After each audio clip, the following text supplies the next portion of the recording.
ಕನ್ನಡ ಸಾಹಿತ್ಯ ಪರಿಷತ್ತಿನ ಬಳ್ಳಾರಿ ಜಿಲ್ಲಾ ಘಟಕದ ವತಿಯಿಂದ ಇತ್ತೀಚೆಗೆ ನಿಧನರಾದ ಖ್ಯಾತ ಕಾದಂಬರಿಕಾರ ಡಾಕ್ಟರ್ ಎಸ್.ಎಲ್. ಭೈರಪ್ಪ ಅವರ ಸಂಸ್ಮರಣೆಯ ನುಡಿ ನಮನ ಕಾರ್ಯಕ್ರಮ ಬಳ್ಳಾರಿಯಲ್ಲಿ ನಿನ್ನೆ ಹಮ್ಮಿಕೊಳ್ಳಲಾಗಿತ್ತು.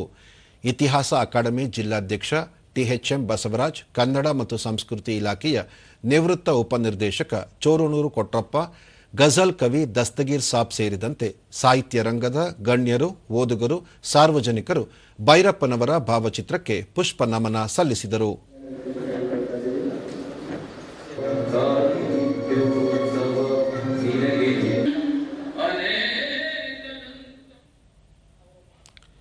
ಬಳಿಕ ದೂರದರ್ಶನದೊಂದಿಗೆ ಟಿ.ಎಚ್.ಎಂ. ಬಸವರಾಜ್, ಭೈರಪ್ಪನವರು ನೇರವಾಗಿ ಮಾತನಾಡುತ್ತಿದ್ದರು, ಎಲ್ಲರಿಗೂ ಗೌರವ ನೀಡುತ್ತಿದ್ದರು, ಪುಸ್ತಕಗಳ ಮೂಲಕ ಅವರು ಜೀವಂತವಾಗಿದ್ದಾರೆ ಎಂದು ಸ್ಮರಿಸಿದರು.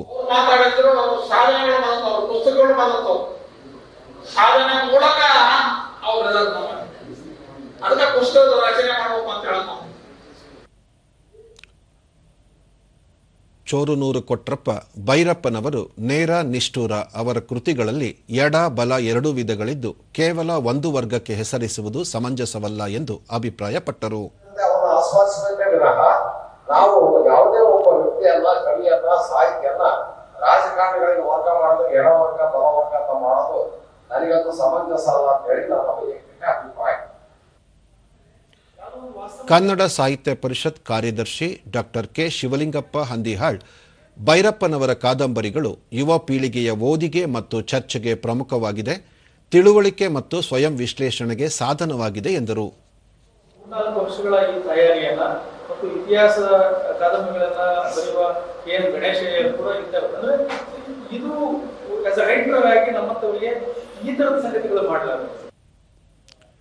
ಕನ್ನಡ ಸಾಹಿತ್ಯ ಪರಿಷತ್ ಜಿಲ್ಲಾಧ್ಯಕ್ಷ ನಿಷ್ಠಿ ರುದ್ರಪ್ಪ, ಭೈರಪ್ಪನವರ ಕಾದಂಬರಿಗಳು ಹೆಚ್ಚಿನ ಸಂಖ್ಯೆಯಲ್ಲಿ ಇಂದಿಗೂ ಮಾರಾಟವಾಗುತ್ತಿದ್ದು ಅವರ ಕೃತಿಗಳು ವಿವಿಧ ಭಾಷೆಗಳಿಗೆ ಅನುವಾದಗೊಂಡಿವೆ ಎಂದು ತಿಳಿಸಿದರು. ಮಾರಾಟವಾಗ್ತವೆ ಅಂತೇಳಿ ಇವತ್ತು ಅನೇಕ